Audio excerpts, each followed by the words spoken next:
Alright guys, welcome back. Today we're going to do Aliens Berserker. Aliens Berserker issue number 204 from Dark Horse Comics. We're going to continue the series. Look at this fantastic cover. This is an eye catcher. If this was on the stand of a comic book shop, you would immediately grab it and want to look inside and buy it and want to read the book, right? Because look at this. This is fantastic. Wow. Anyway, let's dive in. So it's done by Matt Wagner, Paul Mendoza, Andy Mushynsky, Kerry Porter, Steve Dutro, cover painting by Kilian Plunkett, and a lot of other guys. So this guy's in trouble. So we immediately start with this one.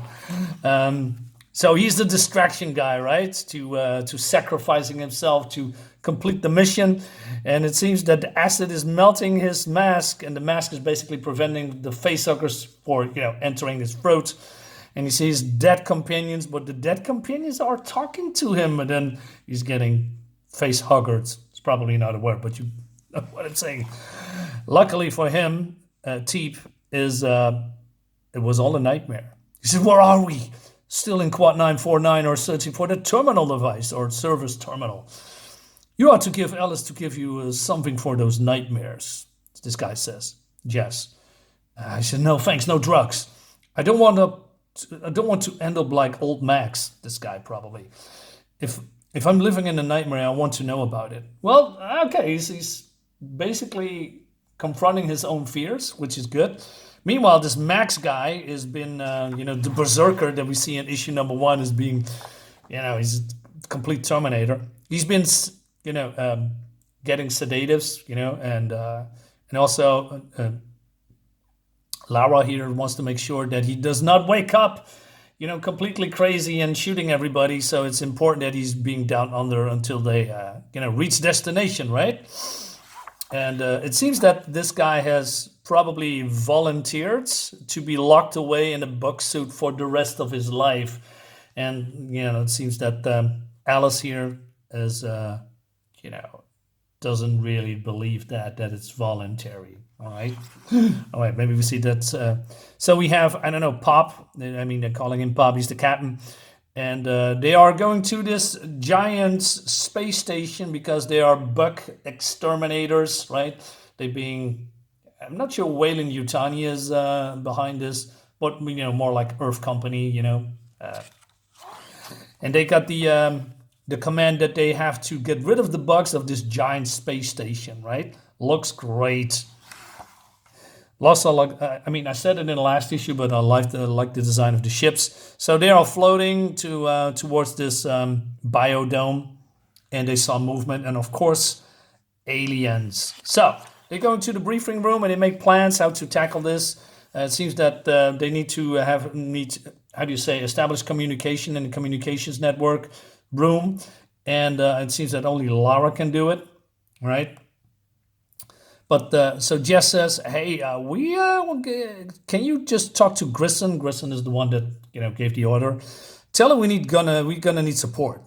But he says, "Let's not jump to conclusions. Let's see what we can do." So, of course, his teammates is grilling Teep here. "You're still looking pretty shaky, man. I'm okay. Low blood sugar. That's your problem, TP." Basically, also helping him here. "Never go out in a fight without loading up. Makes you nice and sweet for all the bugs." Does he just give him a snicker? I mean, this looks like a snicker ad. All right. "It could be dangerous here," says Pop. "I wish you'll leave this to Jess. I'm very fond of you, Laura. I'm a big girl now. I can handle it." He's a grunt. So they're going out in this, I want to say shuttle, but it's not really a shuttle. It's, I'm going to show you a little bit later. What I really like about old school science fiction, it's not all holograms and, let's give a signal on board and then the shuttle bay area is opening. No, they have a mechanical arm drilling into this, whatever this is, and then opening the door base, right? So this is cool, this mechanical thing. I like buttons, I like tubes. I like, this is what I like. And I mean, I don't like sleek stuff because, I don't know, it's just maybe too far science fiction. I grew up with old school science fiction. I like those clunky, big mechanical things. Just looks visually nicer instead of, a guy just waving his hands on a hologram deck, with screens floating in front of him. It's just, I don't know, it takes me out of it somehow. Anyway, so this is what I mean. So this is the vehicle, because it has wheels. And it's a different form of, the vehicle that used in the Alien movies with the big cannon. So I believe it's more for personal transport, I guess. Anyway, so they are getting in. You can start the body count pop. And so it seems the meters are picking up. And we have this ticking sound. I wish they have the same equipment, for in the AD movies that looks a little bit different. I like this too, with the buttons here. Yeah. And so they open up the door, and oh man, it's bug infested, and they are shooting at the bugs, killing them all, almost, and like this big gun, attached to this guy. But then Lara is being surprised by a facehugger, and get it off, and Pops says Lara, right? Luckily for her, she has a visor on. So Jess comes in, rips off the facehugger, but damage it, and does blood is all leaking over her face. But Jess is neutralizing it. It's cool. Area secure. Good. So they go into the stairs and they have some movement. And so the alien comes and says, "Hello, welcome to my home," and he is being turned into Swiss cheese. And they're going down. And they see this, command center, and I wish there was more bodies, more aliens, lying around. It looks a little bit too empty. Art looks great though, and so they are now in the command center. Well, before they go into the command center, they need to get rid of this guy, and then they are going to the command center, right? So they are here establishing connection. And the reason that they're doing that so that they have eyes on the ship, so that they can look into the cameras on board of the space station, right? That's the reason. But it seems that the excrement, or I'm not sure how the aliens do that, making all these weird stuff that gets hard. I'm not sure if it's excrement or something that they excrete through other means, if you know what I mean. Anyway, but the cameras are stuck. Okay, so Pulaski is raiding the fridge. He says, "Champagne, the real McCoy. Hey, Pop, how about I bring back a bottle to celebrate? Celebrate when this is over, Pulaski." Anyway, so they are done, and they need to go back. And they are being attacked by a facehugger. Well, it's trying to, but then it's running away. But then they say, "Let it go." I said, "Is that wise? Why don't you just kill it?" Not sure if this has consequences, but I always guess when something like this is happening, it's coming back to them a little bit later somehow. Maybe nothing would happen, but all these creatures look alike. Anyway, so they're going up the stairs again, right? But then Lara is being grabbed by this supposedly dead alien. She shoots him, right?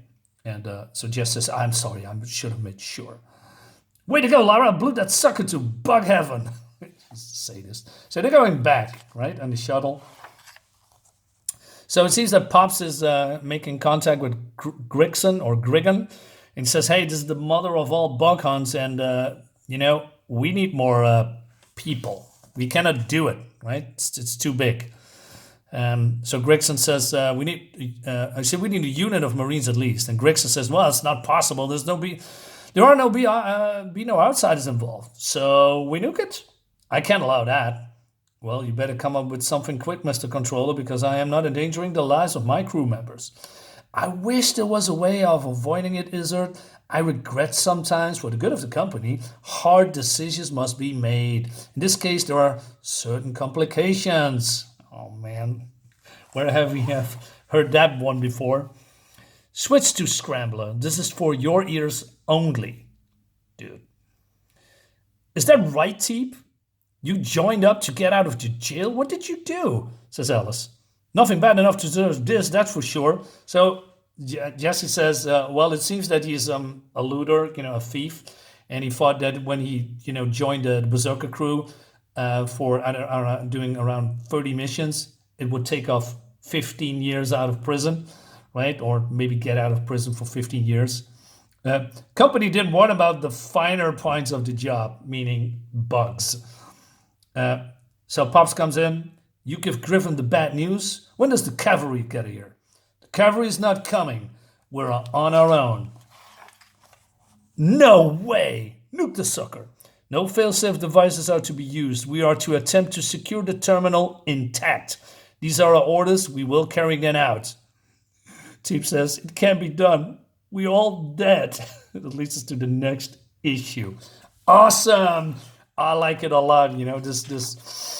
Oh man, they are in deep trouble. Nobody's going to save them. Like it a lot. So guys, let me know in the comments what you think about this. I think this is a fun one.